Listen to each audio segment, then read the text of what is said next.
All right, everyone. Thanks for joining me this Thursday. I know we're a week late on here, so I appreciate everyone's patience and the reschedule and still showing up for this conversation. There's going to be a chat button. I encourage you all to use it. This is hopefully going to be a productive discussion about the new cybersecurity regulation that's coming out. And so I can see a lot of attorneys in here. I feel like you guys probably will have some ideas to add to the conversation. So please feel free to use that chat button and get your questions in there. I'll try to keep an eye on that as we go through. So today we want to talk about the new regulation. I'm going to start pretty broadly and give my opinion on a few different points that are coming out of it. I think we have 6 or 7 different points that I want to make on it. And then I'm going to jump into the technical side and demonstrate why I think this regulation is a terrible idea. Quite honestly, I don't see any benefits to it. And I think it's going to be devastating for a lot of firms. And so I want to demonstrate what that actually means for you guys. A lot of familiar faces, but for those that don't know me, my name is Brian Hahn. I'm the founder here at MTradecraft. I have experience doing intelligence contracting work down in Costa Rica, and then over a decade in different COO and CCO roles with different SEC, RIAs, and hedge funds. And also spent some time at Ray Dalio's Bridgewater Associates and CS Analytics. But I'm most certainly not an attorney. I'm going to have, what I would probably consider a legal opinion here. But of course, just full disclosure, I'm not an attorney on here. So, any questions related to that, you probably want to direct it towards your legal counsel. So one of the things I call everything 20649 in terms of this regulation. I know that there are different rules, 204-2 and 204-6, but for the most part, I refer to everything as 20649. So if I'm slightly off on that, please don't hold it to me. I think we're all going to be on the same page on what we're discussing.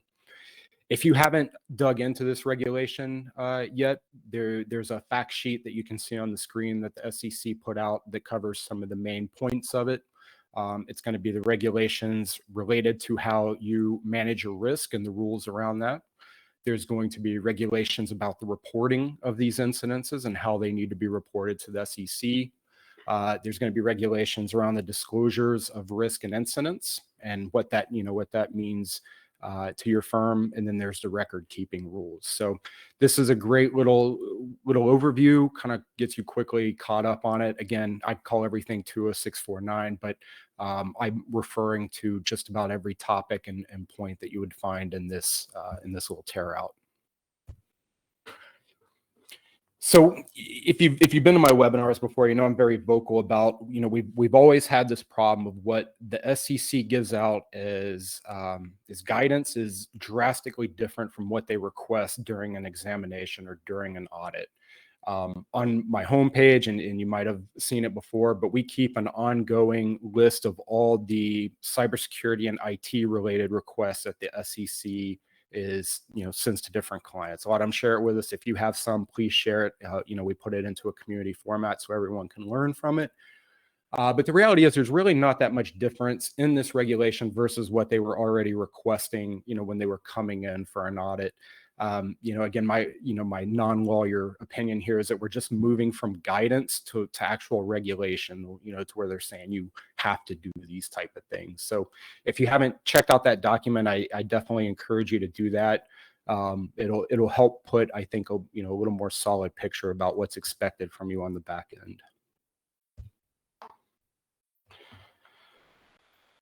So I want to start very broadly here when I read this regulation, just some of the things that come to my mind. One of the biggest ones, there's no solid definition of what is a cyber event. In my world, that can mean a lot of different things, and it can also exclude a lot of things. So, I think before this regulation goes into effect, we have to have some kind of standard definition, whether the SEC wants to pull that from NIST or CISA or the new cyber incident reporting laws that are coming out. I think all of those have good definitions, but the way it's written, it's way too broad right now. There's really nothing you can clap onto and say, hey, this is going to be a cyber incident and this is worth reporting. So very broad, but that's, one of the first things, if we're not really defining a cyber incident, how do we know what we need to put regulation and documentation around.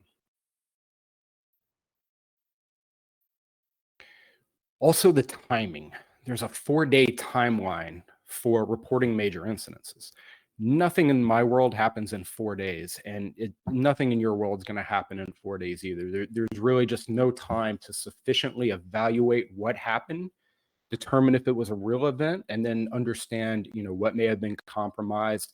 Maybe if you have a cybersecurity team 20 deep and this is their full-time job, perhaps that's a 4-day window. It's still, to me, a little fast. But for the vast majority of my clients, they simply would not have that kind of manpower to get an accurate assessment of what happened within 4 days. It's completely, it's ludicrous. It just can't happen. So, again, this is where the SEC probably needs to look at existing laws like U.S. state and federal laws, for instance, HIPAA, and some non-U.S. breach notifications. But for the most part, a lot of these statutes allow for, a quote, a reasonable investigation before the clock begins to tick, which to me makes sense. They're, depending on budget and time and detection, there has to be some kind of reasonable investigation period there.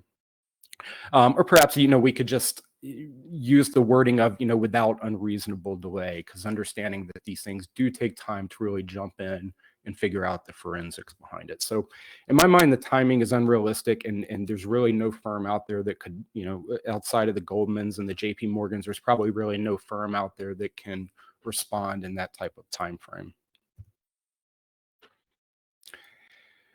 Two, I see a lot of regulatory disharmony here. So there's really no mention of state laws. We know Florida and New York, for instance, have much stricter cyber regulations for their registered investment advisors than, say, the SEC requires. So there's a lot of things here that I think that there needs to be some harmony between what the SEC is putting out, especially with CERCIA coming out this year on the cyber regulations. So there has to be some clarity here and understanding, who are we supposed to be responding to? What's the regulatory harmony look like, and how can we make sure that those things are in sync so that we don't have CCOs running all over the place trying to figure out which rules they need to align with.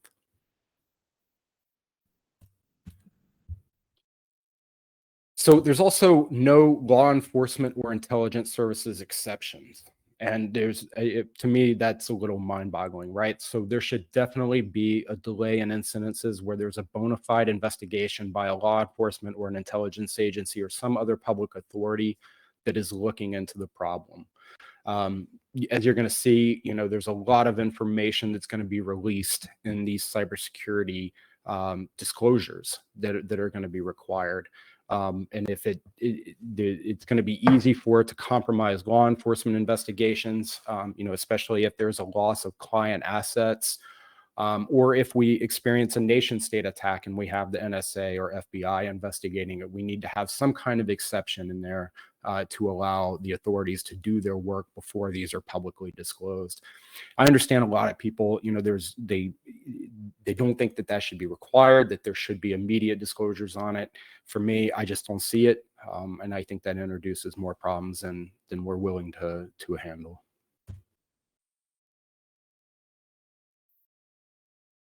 So there's also the board of directors cybersecurity expertise disclosure. And this requirement is just, in my mind, it's burdensome and unnecessary. I know a lot of my clients can't afford to have a cybersecurity expert on a board of directors. And the fact that, if you don't have one, I think is going to be, kind of some kind of indication that you're not regarding cybersecurity as important or taking it seriously. And that's just not the case. I know, especially for my clients, they take it very seriously, but no one really has the need or the budget to go out and get a cybersecurity expert full time. So, and even diving in further, what are the standards for cybersecurity expertise, and what does that mean for smaller firms? Is it just having a certificate? Is it having a background or experience? So there were a lot of questions in this that really just didn't sit right with me in thinking through how, my clients and other SEC registered firms would deal with this type of disclosure. So now I want to talk about what I'm starting to see. I really have two major problems with the regulation. You know, we've kind of discussed some legal aspects of it, but these are the ones that I think will really be devastating. The one is the aggregation of immaterial events. I can't tell you how many times I read over this. I have no idea what an immaterial event is, and how do we describe that, or how do we have some criteria around that to understand what that means? So, you know, I think there has to be much further regulation around this, or instruction on how to do it, maybe some examples or things that we can learn from, because if we don't have a very clear incidence of here, or a very clear definition of what an immaterial event would be, I think this is going to cause a lot of people to disclose information that is in no way relevant to cybersecurity events, but yet would give a hacker or a spy just more information about how to get into your firm. And the biggest problem I'm going to address is that every bit of this regulation is going to expose you to future cyber attacks. So what I'm going to demonstrate today is when I go to attack a firm, there's already a devastating amount of information out there that helps me get into that firm and be successful in my penetration test. But the disclosures that the SEC is proposing here, it's essentially going to give me a roadmap, and it's going to give hackers and spies a roadmap on how to get into your network. So there's really kind of three big points here. One is that it's just providing too much information. You know, I think most corporations and firms are already very cautious about disclosing their internal cybersecurity processes and protocols. And now it's going to be required that they disclose it in a public format, which is a big deal. Second, it's hard to determine who's going to benefit from this. Like our typical shareholders or clients that may be looking at your Form ADV or going through and looking at the public disclosures.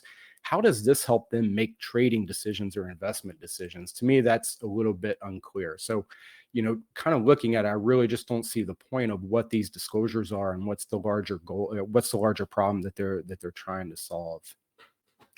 And third, I think, you know, just having broad statements about security issues put firms at risk for liability, even if these are, you know, quote, immaterial events, whatever that may be. You know, are we not opening up our clients and our registered firms to, you know, plaintiffs, attorneys, and regulators to bring litigation over what was disclosed? So again, these are just some of the things that come to my mind when I really think about the problems that are going to be in here.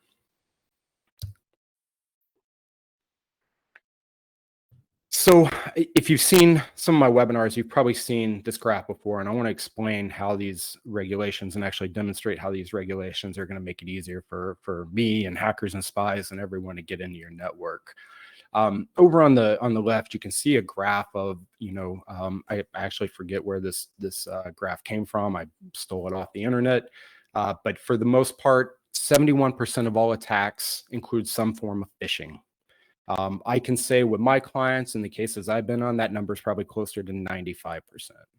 So phishing is a big attack vector. You know, there's, you know, once you phish someone, then you can go after unpatched vulnerabilities, you can do SQL injections, whatever the case may be. For the most part, phishing is the biggest attack vector that my clients have to deal with. So when I start out an engagement, the first thing I do is collect as much information about my client or my firm and my target so that I understand every aspect of their networks and their operations. A lot of you don't realize the SEC has already doxed you. And if you don't know what doxing means, that's when you publish private or identifying information about an individual or company, and it's on the internet and anyone can look it up. And it really just gives you, you know, kind of the secret sauce. You know, I can tell you when I go into engagements after we've already done this type of work and gone through what's publicly available at your firm, 9 times out of 10, I know more about my client's network than their biggest IT guy does. So, you know, when you look at your Form ADV and you look at all the information that you're already putting out there, it's really easy for me to come up with your servers, your networks, your software. I'm going to know everything about your CCO. I'm going to know everything about your regulatory consultant, your attorney's names, custody, your broker information, how many clients, accounts, how much money you have, type of clients, fee structures. I'm going to know all your criminal issues. If you have any employees that have any criminal background, I'm going to have full access to all that information, including their civil and legal issues, and of course, your ongoing regulatory issues. So, there's already just a ton of information out there that helps me be successful in phishing your employees or getting into your network. You can only imagine adding the information of, okay, well, how were other attacks successful? I can literally will be able to read through with this new regulation, how did other hackers get in? Or better yet, how did other hackers fail? How did you detect someone trying to get in and stop it? Because that's going to give me a clear roadmap of where I'm going, okay, well, maybe I need to take a left instead of a right when we come to this particular instance. So, it's just going to put a lot more information out there about your firm. It's going to make it easier. It's going to make my job easier getting in, and of course, make it easier for hackers and spies to get in as well. So, thinking through the new regulation, kind of what I was just covering, what information is going to be available. I'm now going to have written details of your security protocols and know everything that you already have established, in your cybersecurity stack and your cybersecurity workflows. The other thing, I haven't mentioned this yet, it's going to be confirmation of detection in tradecraft. So if we're going on a 4-day time frame and I have, in some way hooked a session or hooked an interpreter session into your network, I'm going to have notification that you've detected me. And chances are within that 4-day window, I can pretty quickly delete and erase everything that I have in there to delete my trace. And it's, like I said, it's also a roadmap of how hackers got in, and it's going to be identification of where you think your weak points and vulnerabilities are. So if I know where you think your weak points and vulnerabilities are, again, it just gives me a heads up and a leg up to try to get into your network. So now we know, we got all this information, and we want to go phishing. We want to figure out how to get a hook into that network, and how to manipulate it or hack it in some way for whatever case we may need. There's generally 3 stages of these kind of attacks. The one is collecting intel, which is where we're going to go through and just figure out every bit of information I can find about your firm. Who's the key holders? What are their email addresses? So on and so forth. Then we're going to plan the attack, figure out our best way in, and then I'm going to show you how I would create a malicious email and actually phish your employees to get into the network. So, the demonstration I'm going to give you today, keep in mind, I think when I show a lot of people this, they kind of look at it and are like, wow, that's pretty devastating. You found all this information. And what I'm going to show you today doesn't even include all of this information that the SEC is going to be releasing on your behalf, and, the details, intimate details of your cybersecurity protocols. So with that, I want to jump over to a Linux machine and actually do some demonstrations here on how this is going to affect your network. So when I first start out, one of the first things I do is just start collecting a mass amount of data about your firm. Here you can see a program called Spiderfoot, and I use Spiderfoot to connect to many different databases, including our own databases where we've collected internal breach data. We connect to the SEC database. So every bit of information that I mentioned earlier that you put into your form ADV, your criminal, your civil, all your regulatory issues, this is a program that helps me aggregate that data and put it into a usable format. So to start, it's super easy. Like we'll go in and type in, let's see here. Type in a simple target. Down below, it'll give us some use cases. Do we want to get everything? So we'll scrape everything, get all the information that we can find. We can do footprinting, we can do investigating, and we can do passive. So one of the things to keep note here, none of this information and collecting this information is not illegal. It all comes from open sources such as Google, Bing, Baidu, whatever the case may be. So when we run these type of scans, there's nothing here illegal. There's nothing here that should be, looking into a server or anything like that, which rounds me back to kind of that, is this an immaterial event? If we were to find someone that was scanning our network with this type of system, is that something that we would want to report? So again, a lot of questions kind of come to mind when you look at this. So the scans take about an hour or so to run. I have a couple examples we can look at here. I've done my firm, MTradecraft, and just for an example, I've also done LPL.com so we can see what it looks like on a larger firm. If you click on the scan, it'll pull up a bunch of information. You can start to see down below, this is just the different information that we want to collect. We want to know IP addresses, your internet names, what URLs are you linking to, what mail servers are you using, what's on your web server, are you running a client portal, what kind of systems are running your client portal, are you using JavaScript, do you have a log4j vulnerability? These are all the questions I want to answer, before I start doing my attack. You can see we can quickly browse through here and start to collect a lot of the information. So we can click on IP addresses and start to have a list of all the IP addresses that LPL is using. Again, this is it's super easy, but it gives us a roadmap to know exactly what we need to be attacking. We let this run, we start to collect a lot of information, and then we can go into the graph and take all these data points and force a rendering of it. And so now we start to get a very clear picture of how this firm's network is set up, how are things interacting, and what programs are talking to each. So, by the time I get to this level and I'm sitting down with my clients, I already have more knowledge about their network than, again, their most senior IT person. And so, if we start to add in the cybersecurity regulation disclosures that are coming, this map is just going to get much more effective and much larger with the relevant information there. So that's how I start my engagements, is collecting this data to really understand what attack vectors am I going to go after, who am I going to go after, and what exploits or vulnerabilities am I going to use to get in. So once I have that, I generally come, and if you've seen any of my webinars before, I'm big on Maltego, which is an intelligence platform where we can collect all kinds of information and really start to see where we're going to attack. So up the top here, I have a fake firm. It's an old RIA I was involved in that's no longer up. Velaford.com. So I would generally start with this type of information, and we're just pulling this directly from the spider foot. From Velaford, I found when I scrape this domain, I find a couple pieces of information that are useful to me.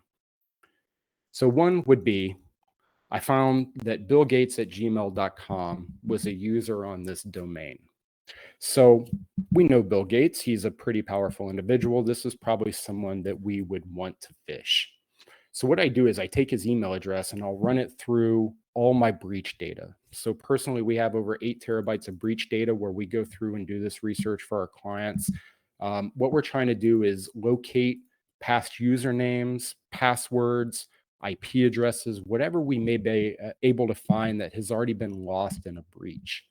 And so this is real data for BillGates.com, BillGates@gmail.com. When I run them through our databases, you can see I get hits on Go Nitro. So Nitro PDF service had a breach.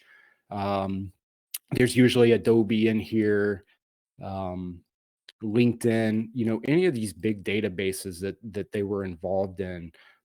We can capture it here and talk about what happened in those different breaches, what information was lost. The one example I don't have here, which has been incredibly useful since the breach happened, is the drizzly.com breach. So when COVID hit, everyone started ordering alcohol and groceries to their house, and Drizzly would take a picture of everyone's driver's license. You would upload it. So when you go to the Drizzly breach, not only do we have a lot of the information that's typically involved in breaches, but we also now have driver's licenses that we can use to further that attack. And then down below these breaches, you can see where I just link the information that we were able to grab out of the breaches. So authentication tokens, we locate social media profiles, bios, usernames, geographic locations, passwords, dates of birth, email addresses, phone numbers, IP addresses. I can generally get credit reports. A lot of times from the Equifax breach, there's going to be credit reports out there, so we can start to build a picture of what this individual's financial situation looks like. Again, we're just trying to build the most complete picture of we can of this individual.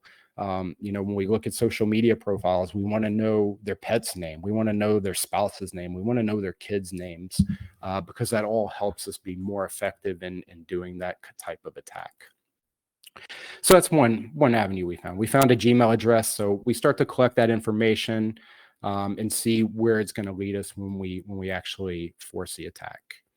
The other thing I like to pull off of websites, and this is ones that my clients tend to forget about, I love to pull the PDFs and the Microsoft documents that you put on your website, because when I pull them, here's just a couple sample documents. I actually pulled off of gold.org so that we could talk about them. There's one, the impact of inflation, Gold Council, talking about gold related topics is really not that interesting. But what we do is we take these documents, and then down below, I'll use the metadata to determine what software did you use to create that document, what username did you use to create that document, and so on and so forth. So here we can see Mike O used Microsoft PowerPoint to create this document, and that PowerPoint was using pscript5.dll version 5.22.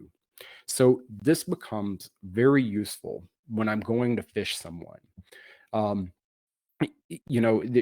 Everyone's gotten their, your emails that are very generic. There's a Nigerian prince, please click on this link and I'll share $500,000 with you, right? Like, those are kind of dead giveaways. When we go and do spear phishing attacks, we're going to be much more violent with it. So for instance, I'll actually save it and show you an example of how we do it. But the more information I can collect about the type of software that you're using, the more accurate and the more successful I can be with my exploit that I'm going to send you.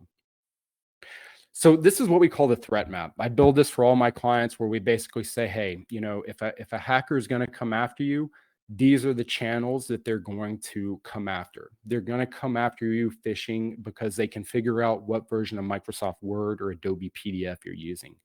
They're going to go after your employee, Bill Gates, because he does a lot of really shady things with his work email address and has lost a lot of information about the firm. So these are the type of conversations that we want to have with our clients.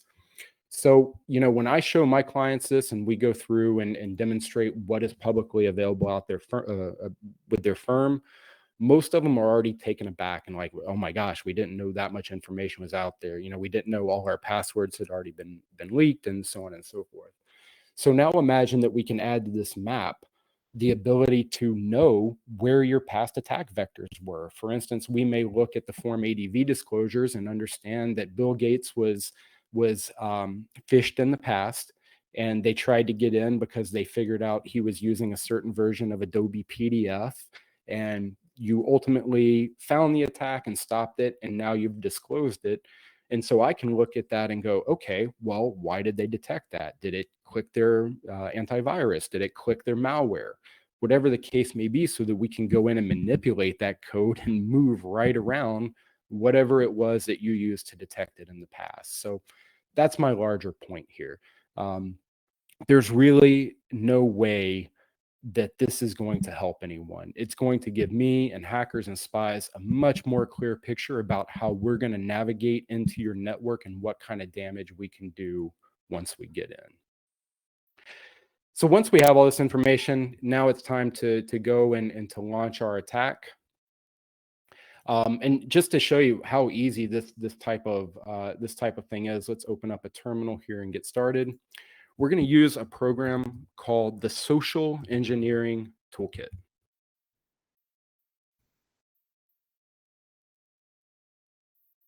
And here we are. Let me zoom in just a little bit here.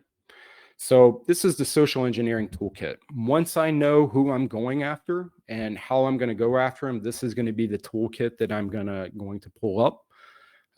There's a bunch of different things that we can go through on here. One of the other, things I didn't mention on the past threat map there, but we also like to look at the websites. I like to see if you're using Google Analytics. I love to attack Google Analytics, especially if you're using one of these templated advisor websites. There's several of them out there. They have really, really bad Google Analytics in the background, and they share that same code with all of their clients. It's an issue I brought up with them quite a few times. It's never been addressed, but this is the type of module that you're going to use, or a hacker is going to use, to take advantage of these type of systems. And again, with the SEC disclosures, it's just going to make it that much easier. So here we know we want to do a social engineering attack. So we'll take option 1. We know we're going to do a spear phishing because we know we're going to go after Bill Gates, and we know what version of Adobe PDF he's using. So we're going to actually go through and do a spear phishing attack here. You can see we have a bunch of different options that we could use. Maybe we want to make an infectious JPEG, or maybe we want to launch a mass mailer campaign, or maybe we're even in close proximity to the target and want to use a wireless access point as an attack vector. So the social engineering toolkit puts everything that we need kind of right at the fingertips. So we'll select one. In this one, it's asking us, well, how do we want to craft an email message, and what do we want to send? For this one, we want to do a file format payload. And what I essentially want to do is send Bill Gates a PDF. We're going to assume Bill Gates is a financial advisor. We want to send him a PDF that's brokeragestatement.com, 401k brokeragestatement.com, and craft that around an email that says, hey, Mr. Gates, we're looking to transfer our money to your firm. Can you take a look at my 401k statement and tell me if this is assets that you could handle for me? And you can really dig the story out and try to get someone to click on that link. It's really not that hard. My success rate on this is probably 99%, somewhere in that range. So again, we know we want to do a file format payload. So let's select 2. And here it'll give us just a couple built-in different payloads that we can upload through this, through email. A bunch of Adobe Acrobat PDF type of exploits here. We also have some Apple QuickTime. So if I see someone's on a Mac OS, I might switch over to an Apple QuickTime. We have Microsoft Word and several other Microsoft related payloads in here that we can use. For this one, we just want to take a PDF and embed it with a .exe social engineering malware. Typically with a .exe, we can pretty much hide that from any antivirus. And by the way, once someone is in and to this type of level, and if we know what kind of antivirus you're using, it is incredibly easy to bypass that type of stuff, because we'll just simply change the code or change the malware so that it doesn't match any fingerprints, and we can slip right through it. And the social engineering toolkit helps us do that. And again, just making that connection there, that the more information I know about your security protocols through your disclosures, through these new disclosures, it's just going to be so much easier to manage this type of attack. So we're going to choose option 13 and make a malicious PDF.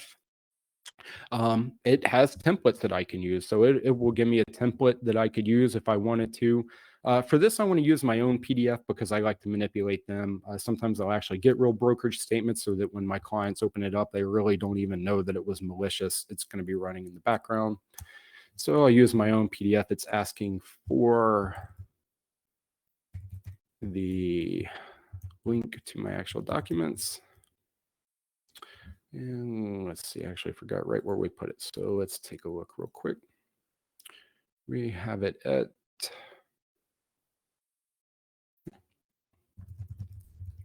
statement.pdf. Okay, so now we have the PDF set up. Let's figure out what kind of attack we want to use. So all of these are going to have different, they're different attack vectors, but ultimately it's just going to give us a hook or a shell into this particular individual's machine. So I'm big on Meterpreter. I like using Meterpreter. So we're going to choose Meterpreter payload. We're going to type in our listening address. So when my target opens this PDF, it's going to ping back to me. And so it wants to know what address should it ping out to. We'll give it an internal fake address here since this is not a real world attack. Wants to know what port we want to listen on. And now we are generating the payload. And so this takes a little bit of time, but it will take that PDF and it will go and launch that payload into it so that when our victim opens up that attack, we are in their system with a Meterpreter shell. with a interpreter shell, we can pretty much do whatever we want. We can stream the desktop back. We can log keystrokes to find passwords, so on and so forth. So there's a lot of different ways that, we can go in and actually attack once we get this file open.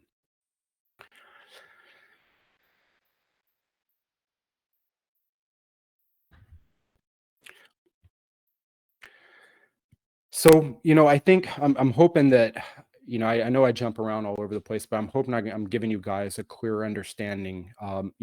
With the information that's already out there that the SEC has, just to reiterate, it already makes it so easy to launch an attack against you guys because you're at an unfair advantage because the SEC just dumps this information out about your firm.